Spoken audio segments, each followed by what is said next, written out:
பயணத்தில் விதி வழி துயரத்தில் தோன்றிடும் காயங்கள் ஆறுமோ?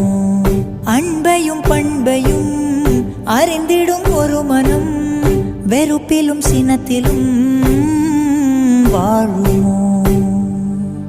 வெளிச்சத்தை தரும் என்ற ஏற்றிய தீபம் ஊர் முழுவதையும் எரித்து விட்டு தீயாயானதேனோ?